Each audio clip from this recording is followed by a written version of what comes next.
Bonjour, c'est Raphaël Pueyo pour Code Source, le podcast d'actualité du Parisien. Le 14 février, le Parisien consacrait un dossier sur l'ASE, l'aide sociale à l'enfance, l'organisme en charge de suivre et de placer des enfants qui ne peuvent plus rester dans leur famille. Depuis des années, l'ASE traverse une crise profonde, incapable d'aider tous les jeunes en difficulté.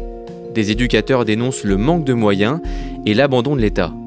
Selon un rapport de 2021, près de 400 000 jeunes bénéficient de l'aide sociale à l'enfance, un nombre qui augmente chaque année.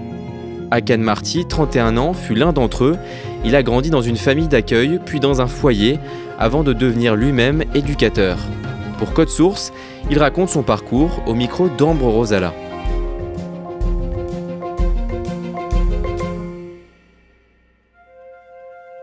Hakan Marty vient d'emménager à Annecy, en Haute-Savoie, mais il est originaire de Normandie, où il est né le 15 avril 1992. Sa mère est une ancienne enfant placée par l'aide sociale à l'enfance, l'ASE. Elle a grandi avec les Raquins, une famille d'accueil de Darnétal, un village près de Rouen, et elle continue de leur rendre visite très régulièrement après sa majorité. À la naissance d'Hakan, elle est dépendante à l'héroïne et n'a pas de domicile fixe. Il est alors placé en pouponnière quand il a 3 mois, et sa mère le confie régulièrement à la famille Raquin. Quand je suis né, ma mère n'était pas du tout capable de s'occuper de moi. Et en fait, j'ai été placé quasiment dès ma naissance. Sauf que ce qu'elle faisait, c'est qu'elle me récupérait à la pouponnière.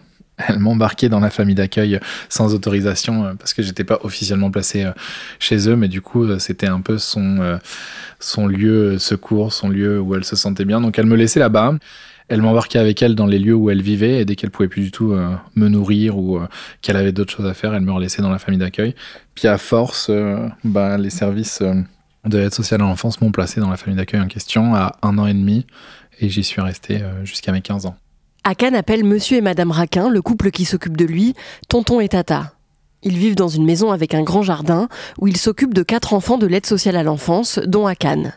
Ils ont eux-mêmes des enfants et des petits-enfants qui vivent avec eux ou qui leur rendent visite régulièrement. Tu vois une différence entre les enfants de la famille d'accueil et toi quand tu rentres de l'école et que eux sont allongés dans le canapé, ils peuvent choisir ce qu'ils veulent à la télé. Toi, t'as pas le droit, quoi qu'il arrive, de toucher à la télé. Tout ce qui était Nutella, Fanta, Coca, ils en prenaient et nous, on n'avait pas le droit. Quand il y avait un bon bulletin, ils donnaient un peu d'argent. Et je me rappelle qu'une fois, j'avais travaillé comme un dingue pour avoir un bon carnet. Et je suis revenu à la maison en même temps que ces petits-enfants. J'ai vraiment eu un bulletin excellent et il m'avait donné 2 €. Et le petit-fils avait eu un bulletin qui était bien, je ne veux pas dire qu'il n'était pas bien, mais qui était bien, et il a eu 100 €. À Noël, eux, ils avaient le salon entier rempli de cadeaux pour eux, et toi, tu avais 1 ou 2 cadeaux. Quand tu es enfant, tu comprends pas cette différence. C'est violent à vivre, et tu sens que du coup, t'es pas vraiment à ta place. L'éducation que reçoit Hakan est très stricte, mais malgré ça, il se prend d'affection pour le couple qui l'accueille. Il sait que ce ne sont pas ses parents, mais il les considère comme sa famille. Tata avait perdu son fils, et je crois qu'il y a eu un transfert par rapport à moi. J'ai l'impression que je représentais pour elle l'enfant qu'elle avait perdu, et puis cette figure masculine à la maison, alors que j'avais 9-10 ans, quoi. Et après, à l'inverse, elle voulait pas que je dise « je t'aime ». Il n'y avait jamais de marque d'affection de sa part. Il n'y avait pas de câlin, il n'y avait pas de bisous, il n'y avait pas de mots tendres. C'était des actions que j'allais récupérer. C'était tout bête, mais il y avait la nounou d'enfer avant. Et elle me disait, monte dans la chambre. Et du coup, je pouvais regarder au bout de son lit avec elle. Ou il y avait la série Zorro que je regardais aussi avec elle. C'était plutôt ça, les signes d'affection. La mère d'Hakan donne naissance à 4 autres enfants, 3 garçons et une fille, qui sont placés dans d'autres familles d'accueil. Et sa mère rend parfois visite à Hakan. La relation que j'avais avec ma mère était spéciale parce que je l'idéalisais. On m'a fait faire le catéchisme quand j'étais enfant, et du coup, je percevais ma mère comme un peu la Vierge Marie. Quand je l'avais en image dans ma tête, c'était avec une lumière, enfin, voilà. Et je la voyais très très peu. Je l'ai vue que quelques fois, et dans les fois où je l'ai vue, c'était une fois où il y avait ma petite sœur qui était là, et donc elle s'occupait de ma petite sœur. Une autre fois où elle s'est fait poursuivre par des hommes dans la rue, et j'entendais des hommes l'insulter et puis vouloir la frapper. Donc ma mère, je savais que c'était ma mère, mais dans les actes quotidiens, en fait, je savais pas ce qu'était ma mère. Hakan fête ses 8 ans en avril 2000. 3 mois plus tard, en juillet, Madame Raquin vient le voir pour lui dire que sa mère est décédée. Je revois Tata devant moi, me dire Akan, il faut que je te parle. Et elle me dit ta mère est morte. Et il y a eu un blanc. Et en fait, elle après elle est partie, et je suis resté dans la chambre et j'ai essayé de comprendre ce que ça voulait dire. Parce qu'elle était absente ma mère, donc au final, ça restait la même chose. Et je me revois penser à savoir si je devais pleurer, pas pleurer, et à chercher ce que je devais dire. Et en fait, on n'en a plus jamais reparlé après. Personne ne dit à Akan comment sa mère est morte. L'année d'après, en avril 2001, Monsieur Raquin meurt brutalement d'une crise cardiaque. Akan a 9 ans. Madame Raquin tombe en dépression, et c'est l'une de ses filles qui prend le relais pour s'occuper des enfants placés. On est passé dans une vie... c'est des images d'enfants, mais qui étaient plutôt agréables, à quelque chose de assez compliqué. On m'a demandé de tenir un rôle d'homme. J'avais interdiction de pleurer, parce qu'on n'avait pas le droit en tant qu'homme. En gros, les hommes devaient être forts et puis avoir un métier d'homme. Et puis les filles qui avaient à la maison, il fallait qu'elles fassent les tâches ménagères. Enfin voilà, c'était assez stéréotypé. Et à ce moment-là, moi, je voyais pas que je vivais de la violence. Alors je souffrais, ça, j'en étais conscient. Quand on parle de violence... violence physique, coup de poing, coup de pied, violence psychologique. Alors, on m'a insulté de bougnoule, on m'attaquait par rapport à mon prénom, du fait que je m'appelle Akan et que c'était pas français. J'ai été enfermé pendant des heures et des heures dans la chambre. On n'avait pas le droit de parler à table, par exemple. On n'avait pas le droit de regarder la télé, alors qu'ils regardaient la télé pendant qu'on mangeait, mais nous, on n'avait pas le droit. Et si on regardait, c'était un coup de couteau, un coup de fourchette ou une claque. C'était ultra violent. Ce qui était assez ambivalent de ma part à cette période-là, c'est que je les aimais et donc pour moi, c'était normal ce qui se passait. Madame Raquin aussi est violente avec lui. Elle le punit très souvent et il doit parfois recopier des milliers de lignes pendant des heures. Les claques et les coups de fouet sont quotidiens. Le soir, pour s'endormir, Akan se met à se bercer tout seul. Il tourne sa tête vers la gauche, puis vers la droite, tout doucement. L'acte en lui-même me permettait de m'endormir. J'avais pas de doudou, on n'avait pas de tétine quand j'étais enfant, je me souviens bien. Et en fait, quand j'étais pas bien, je tournais la tête, mais tous les soirs, tout le temps. J'avais besoin de ça. Ça m'apaisait, ça me calmait. Et ça me permettait de m'évader dans ma tête et d'oublier ce qu'il y avait autour de moi. Quand des visites de contrôle par l'aide sociale à l'enfance sont programmées, la famille d'accueil demande à Akan et aux autres enfants placés de ne rien dire des violences qu'ils subissent. La famille d'accueil me décrivait les services sociaux comme des gens horribles et qui allaient me mettre dans des foyers où j'allais être frappé, où on allait me voler mes affaires, qu'on n'allait pas me donner d'argent. Au final, c'est ce que je vivais à la maison, mais on me décrivait ça de l'extérieur. Et j'avais peur de perdre aussi cette famille. En fait, j'ai l'impression qu'il y avait qu'eux qui existaient. C'est que l'extérieur, comme je le connaissais pas et qu'on me montrait un tableau qui était horrible, en fait, mon assurance vie, elle était dans cette maison-là. Donc, pour ma part, je pensais que j'allais souffrir en les quittant. Akan entre au collège et Madame Raquin tombe malade d'un cancer. Elle est très affaiblie et Akan se met à s'occuper d'elle au quotidien. La violence et les punitions continuent et en 4e, il tente de mettre fin à ses jours. Au collège, c'était difficile, j'étais dans un collège qui était compliqué, j'avais cette pression où il fallait que je réussisse. À la maison, dès que je rentrais, c'était des crises, c'était de la violence. Le week-end, j'étais puni, je voulais ne plus souffrir. Et en fait, Tata avait une fameuse boîte une sacoche remplie de médicaments. Et je me suis dit, c'est bon, je veux partir en paix, mais je veux être apaisé à l'intérieur, j'en peux plus. Je sais même plus ce que j'ai pris, mais j'ai enchaîné les médicaments. Et j'ai eu un élan de lucidité où j'ai pris peur et je me suis dit, je veux pas mourir. Je voulais vivre.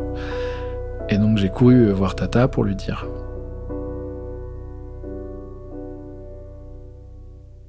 Akan survit. En 2007, Madame Raquin est trop affaiblie par la maladie et elle demande à ce que les enfants placés chez elle lui soient retirés parce qu'elle ne peut plus s'en occuper. Le 3 juin 2007, Akan, qui a 15 ans, quitte sa famille d'accueil pour être placé dans une maison d'enfants à caractère social, une sorte de foyer. Je suis arrivé au foyer, j'ai été accueilli par un éducateur. Et puis, je me suis bercé ce jour-là, énormément, parce que c'était dur le changement. Et en fait, au fur et à mesure du temps, je me suis rendu compte que j'étais bien au foyer. De pouvoir regarder la télé comme ça, de pouvoir faire un baby-foot avec quelqu'un sans que ça crie, de pouvoir prendre un goûter dans le placard sans te faire frapper parce que ils sont pas du tout d'accord, de pouvoir juste aller au cinéma avec des amis. Ça a été une énorme découverte pour moi, ça, ces moments-là. Mais du coup, j'étais en décalage avec tout le monde parce que pour moi, c'était des choses qui étaient folles. C'était normal pour les 3/4 des gens que je côtoyais, et pour moi, ça ne l'était pas du tout. Quand les éducateurs disaient « tu fais quoi cet après-midi, tu sors ?» Et les premières fois, je me souviens bien, je ne savais pas quoi répondre, parce que je ne savais pas que j'avais le droit. Donc, plein de petits détails du quotidien, on se rend compte qu'il y a plein de belles choses à vivre. Et ça m'a effrayé au début, et après j'ai croqué à pleines dents cet espace de liberté. Tous les soirs j'allais jouer sur le terrain de foot avec d'autres jeunes ou avec les éducateurs, et je me sentais super bien. Enfin, je pense que j'ai commencé à vivre, alors qu'avant c'était plus le mot survivre.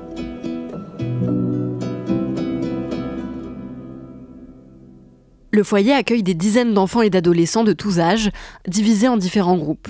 Akan vit au quotidien avec 12 jeunes, âgés de 9 à 16 ans. C'est pas des histoires drôles quand on est placé. C'est toujours une histoire compliquée derrière. Et quand on entend parler de violence, de viol, c'était le côté où je trouvais ça difficile. Je voyais ceux qui rentraient en famille, quand ils revenaient, les comportements pouvaient changer. Un appel téléphonique, je pouvais voir des comportements changer. Enfin, l'impact que ça avait. Et quand tu vis à une dizaine de jeunes sur un groupe avec tous des problématiques à longueur de temps, c'est pas simple du tout. Ton quotidien, il est particulier quand t'as 15 ans. Tu te dis, mais j'ai rien demandé. Je suis né, et j'ai pas demandé mon histoire familiale. Tu subis, en fait, le cours de la vie. Quand tu prends un peu de recul, tu te dis, waouh, c'est lourd quand même. Akan entre au lycée, puis il obtient son bac. Au foyer, l'une de ses éducatrices lui a conseillé de passer son BAFA pour devenir animateur, et c'est ce qu'il fait. Il espère qu'à sa majorité, l'aide sociale à l'enfance va lui proposer un contrat jeune majeur qui lui permettrait d'avoir une aide financière. Le 15 avril 2010, Akan fête ses 18 ans. Peu après, il a rendez-vous avec une inspectrice de l'ASE qui lui annonce qu'il n'aura pas de contrat jeune majeur. J'étais en terminale et on me dit l'année prochaine, ça va être fini, quoi. Et là, je vois un mur blanc devant moi. Je me dis, mais qu'est-ce que je fais ? Enfin, moi, je me suis senti seul, quoi. Seul face à l'avenir, seul face à ce monde qui est effrayant. Et puis moi, on m'avait pas du tout appris tout ce qui était, j'en sais rien, moi, la mission locale, le Pôle emploi, tous ces trucs-là. J'avais aucune idée de ce que c'était. Donc à 18 ans, je me retrouvais face à moi-même avec ce qu'on m'avait appris de la vie. Et voilà, donc tu te sens petit. Akan quitte le foyer et emménage dans une chambre de 9 mètres carrés. Il travaille en tant qu'animateur scolaire, mais il a du mal à joindre les deux bouts. Il devient ensuite directeur de colonie de vacances. Un jour, lors d'un séjour, une collègue animatrice lui dit qu'il devrait devenir éducateur spécialisé et travailler dans des foyers avec des jeunes de l'aide sociale à l'enfance. Et moi, c'était impossible. Venant de foyers, venant de familles d'accueil et avec un quotidien où justement je côtoyais des éducateurs pendant une période, c'était pas possible que je sois à leur place. Mais cette phrase-là a fait écho et je me suis dit, pourquoi pas, t'es animateur, t'es directeur, t'as des compétences, mais en plus, je voulais aller plus loin dans mes connaissances pour accompagner ce public-là. Dans ma famille, personne n'avait été diplômé. Dans la famille d'accueil, non plus. Et donc, j'avais une sorte de barrière symbolique que je devais affronter. Barrière financière aussi, parce que j'étais tout seul. Et donc, il fallait reprendre des études, il fallait payer. Et donc, j'ai pris mon courage à deux mains et je me suis dit, allons-y, pourquoi pas. Akan commence des études pour devenir éducateur spécialisé. Entre sa formation et son poste d'animateur, il travaille 7 jours sur 7. Il obtient son diplôme et commence à travailler dans des foyers. Il découvre l'envers du décor, avec des établissements où les éducateurs ne sont pas toujours aussi bienveillants que ceux qu'il a connus. Dans le même temps, il décide d'entamer une thérapie. Et au fil des séances avec son psychologue, il comprend que ce qu'il a vécu enfant, dans cette famille d'accueil qu'il aimait tant, était en fait de la maltraitance. J'ai eu des chaleurs dans tout le corps parce que j'arrivais pas à y croire et parce que j'arrivais pas à dire que c'était de la maltraitance. C'était comme si que je faisais du mal, moi, à cette famille d'accueil-là. Et après, je suis passé par une phase de colère où je me disais mais non, ils ont été maltraitants et c'est n'importe quoi. Et puis après, j'ai essayé d'aller plus loin et de comprendre totalement ce qu'était la maltraitance et comment je pouvais avancer par rapport à ça. Et de pas reproduire ce schéma-là. Parce que quand tu été habitué à ça, La reproduction, elle peut être très facile. Et puis de me dire, si un jour j'ai des enfants, est-ce que je vais agir comme ça ? Est-ce que je vais être comme ça parce que je vais être frustré ? Et tu te dis, comment tu travailles tout ça ? Comment tu t'avances ? Le verbaliser, ça aide beaucoup. J'en parle avec beaucoup de facilité. Il y a beaucoup moins de tabous maintenant pour moi par rapport à ça, mais ça a mis beaucoup de temps. Après ça, Hakan décide d'écrire un livre sur son histoire. Et en écrivant, il se rend compte qu'il ne sait quasiment rien de l'histoire de sa famille. Et il décide de mener l'enquête. Je me suis dit, on va commencer par la personne capitale dans cette histoire, qui est ma mère. Et je suis parti à sa recherche, à la recherche de son histoire. Et j'ai réussi au fur et à mesure à contacter les personnes et à remonter au fil du temps ses connaissances. J'ai découvert beaucoup de choses de sa personnalité et de sa manière de vivre. J'ai découvert comment elle a quitté ce monde. J'ai découvert qu'elle s'était faite assassiner. Elle aurait volé 50 kilos de cocaïne et puis elle voulait garder l'argent pour s'occuper de ses enfants. Et voilà, elle est décédée très jeune, mais j'ai voulu aller plus loin encore. Et donc j'ai eu des liens avec ma grand-mère, avec la sœur de ma mère, et ça a été jusqu'à l'arrière-grand-mère, où j'ai su que j'avais de la famille dans le sud. De comprendre l'histoire, ça m'a permis de me dire que j'étais pas juste un enfant placé, et que du coup j'avais une histoire familiale, donc j'avais une famille. Même si ça allait s'arrêter là, j'étais l'enfant de quelqu'un au final, et ça m'a fait beaucoup de bien. Dans ses recherches, Hakan apprend qu'en plus de sa mère, sa grand-mère maternelle a elle aussi été une enfant placée. Quand tu sais qu'il y a des gens qui héritent d'un héritage culturel, d'autres qui héritent d'un héritage financier, d'autres qui héritent de valeurs, toi, le seul héritage que tu as, c'est cette histoire familiale de placement. J'ai eu honte au début, puis après je me suis dit, de toute façon c'est leur histoire à elles, c'est pas la mienne, donc je peux pas influencer. La seule influence que je peux avoir, c'est moi et ma propre histoire. Donc si un jour j'ai des enfants, je vais tout faire pour ne pas qu'ils soient placés. Et de casser ça. Je peux changer le destin de ma famille.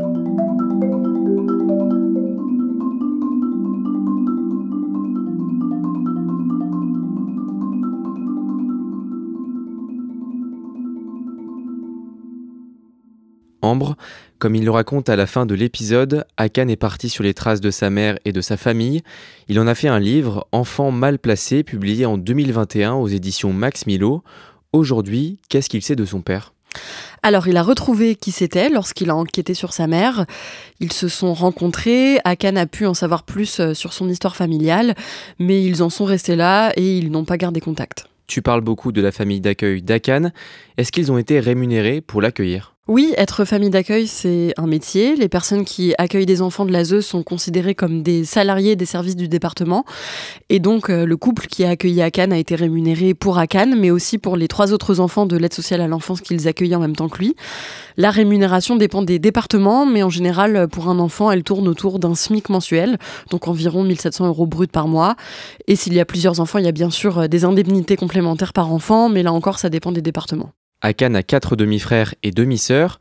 Eux aussi ont été placés dans une famille d'accueil. Est-ce qu'il les connaît ? Oui, il les connaît. Ils se voyaient de temps en temps quand ils étaient enfants. Il y avait des rencontres qui étaient organisées par l'ASE.